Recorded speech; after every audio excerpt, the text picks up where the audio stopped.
I think the underground network is an interesting case study option because it allows us to maybe reconsider our relationship to our structures,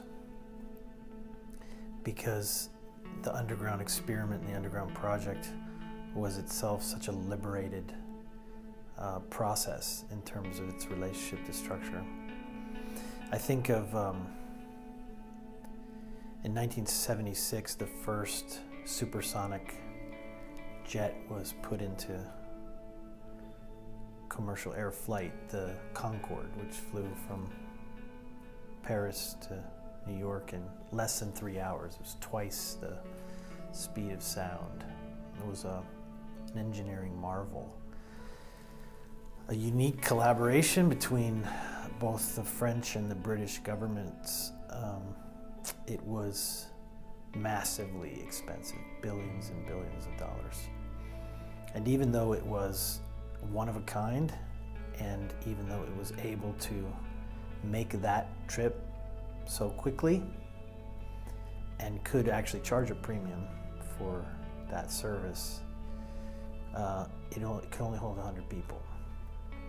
And so almost immediately, so we're talking about 1976, almost immediately it became clear that it was a losing venture financially, and it was cost prohibitive to just even keep it running. It was going to cost just millions and millions of dollars a year from both of those governments to keep that plane in the air. And yet, even though that was clear almost immediately, the Concord ran for another 27 years until finally being pulled out of circulation. That idea, what behavioral economists call the sunk cost bias, actually has become, if you look it up in a dictionary, you can actually find the Concord fallacy. It's the idea that it's almost like epitomized by this one example, that the plane keeps flying, the collaboration keeps going, the structure, the processes keep being in play, just because we've already spent so much money on it, because we have sunk so much cost into it. There's this feeling that we have to somehow try to conserve that cost, and even though it is no longer, it isn't viable. It never was viable, actually. But we're committed. We're so committed. Now we've got to make it work. We've got to try to find a way to make it work. Unfortunately, that happens to all institution systems, especially when those systems did work for a while. But the church is always meant to be this dynamic living thing that has a relationship with God, that is like, intimately related to God. And so our sense of purpose as a church, or as churches, well, it changes, it evolves. Maybe not that sort of deeply orthodox biblical purpose to make disciples, but how and what strategies to use and how to employ, things like money or buildings or leadership training or any of our systems. Well, those things change as we have a different sense of purpose over time. But the problem is we might become aware or become prophetically in tune with God's dynamic sense of purpose in our time, but we're stuck with these structures that are from a different time. And those structures are they were designed to accomplish a different purpose in a different time. So the first thing we have to do, and I think the first, maybe encouraging aspect of the story of the underground is to liberate our structures. And I think that the way that you have to do that is you have to decide what it is we're actually trying to do and what it is that matters to us most. And one of the answer to that is not keep things going. It's not get lots of people in the seats on Sunday morning or anything that we think is somehow primary. But it's to actually ask the question, how do we either make disciples, or how do we transform our city, or how do we see the kingdom of God come in our time? Well, if you ask that question, then everything we do might look differently. And this is essentially what we did. We asked the question with no strings attached, no expectations, no burden of an inherited system, aside from the scriptures and a biblical orthodoxy. What do we want to do? So I think one of the first things we considered was this idea of the 80-20 rule. I think there was a 19th century Italian economist named Wilfred Pareto, and I think he first noticed that, I think he was looking at property ownership in Italy, and he noticed that about 20% of property owners owned about 80% of the properties, 80% of land. And then it got interesting, because then he looked at his pea pods. He was a gardener, so he had his little pea pods, and he noticed that 20% of his pea pods produced 80% of the peas. And that what has been called the Pareto principle, or the 80-20 rule, is something that just seems to sort of pop up phenomenologically in human experience, where you have this kind of minority that is potent, creative, productive. And the problem that we saw early on is that the church was designed to serve the 80%. The church's structures, its systems, its services was all designed to serve the sort of nominal, or the least committed. And what that meant was the 20%, the most committed, then had to come alongside those centralized services to be the volunteer core to serve that least common denominator, that least committed, least discipled, least mature group of people who by definition weren't going to really do much, I guess you could say. And so that kind of centrifugal force, that pulling inward of everyone, really, the centralization of the works of the church, but also the most productive 20% working there in that space. We just thought that was having a negative effect on the 20%. So we started thinking, okay, what if the core work of the church was really to equip and work with the 20%? What if the centralized aspect of the church, the use of resources, the structure of leadership, the way we do governance or polity, the services we provide, the way we spend money, the way we collect money, all of that, what if it was actually meant to serve the sent, or serve the people that were ready and actually already had skin in the game and really deep held commitments to do mission out in the world? So instead of pulling those people off of that missionary frontier, pulling them into a centralized work to work just with nominal Christians, well, what if we said the whole centralized system would serve them so that they could be effective in the frontier of mission, the margin of mission? And so that was our way of kind of reverse engineering all of the systems of the church to serve that singular purpose. And I think that the first step we have to take in order to liberate our systems is to ask, what is that core purpose? What is that central purpose? And then to have the courage to push past our sunk cost bias and to say, some of these systems have to go, and some of them need to be completely changed, utterly changed. Ironically, though, when we did that, and as we've done that for the past 10 years, we've ended up creating some systems which look similar to the previous form.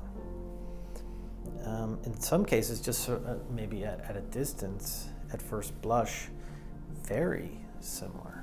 Now, a closer look, they aren't. Something like our Sunday morning gathering, our crucible gathering. From a distance, it might just look like a church service, but of course, our primary constituent or client, if you will, for that service is missionaries. So that the intensity of it is totally different. The expectation for how many people come. So if we have I don't know, thousands of people involved in the microchurches, we might only have a few hundred people come to something like that. It's an inversion, because it's intended to serve leaders, to replenish them somehow so they can go out and serve so many other people, to really be the church and operate the church in hundreds of spaces around the city during the week. But what we ended up coming up with was essentially the centralization of what we consider our church form is services to those people. And so we consider all the things that we've made to be like a platform for the advancement of those missionary people, their communities, their enterprise. So trying to answer the question, what do they need? How do we serve them? What do they need? Not what is our vision for consolidating all of them into one space to do stuff we think they need to do, but to actually say, what is it that God has already called you to do, you're already doing, and how do we, the centralized facet or aspect of the church, how do we come alongside you? So practically what that has looked like is 5 and now maybe 6 departments. The first being financial services. So all these guys need to raise money, they need help with accounting, they need to process their donations, in some cases they need payroll services, and so we just thought we need to provide that for them for free.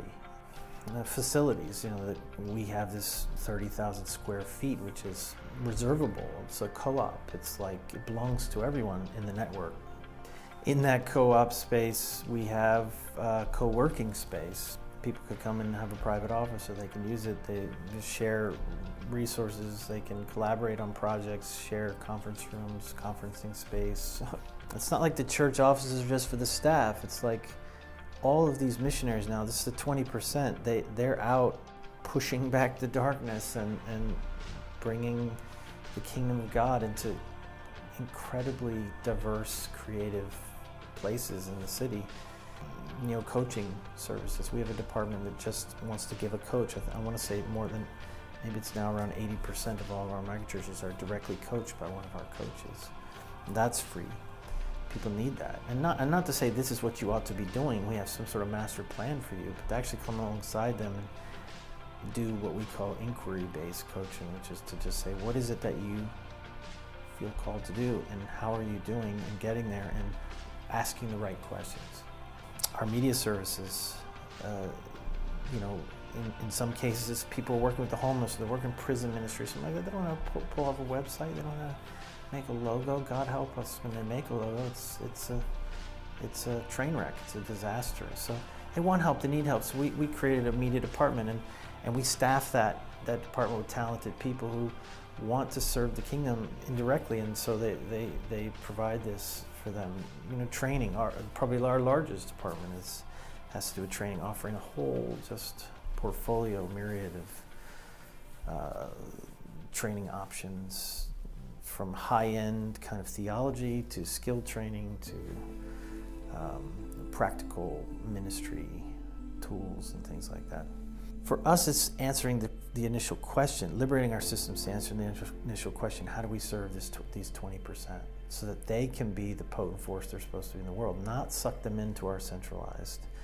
And even something like money, we do take up money, we do collect money, we do ask people to pledge, we do raise money outside of our own circles, and then we're committed to 50% of all the money that we raise, we use for this infrastructure, and the other 50% we give away as grants, both locally to the microchurches which we're supporting, that 20%,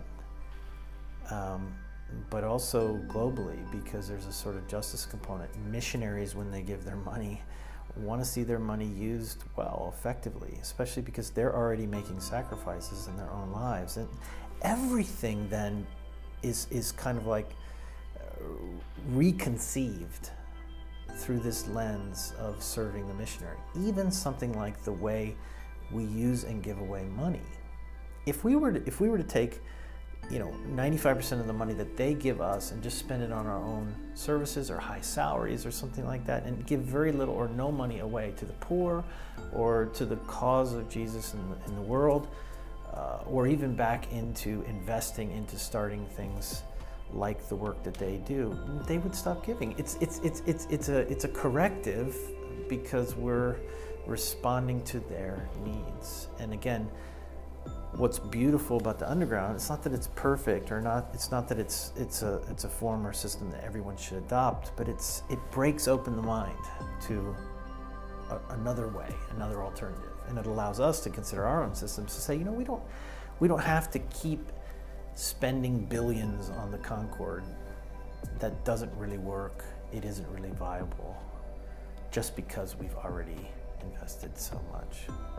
This, I think, is maybe the part of the underground story that is, at least for me,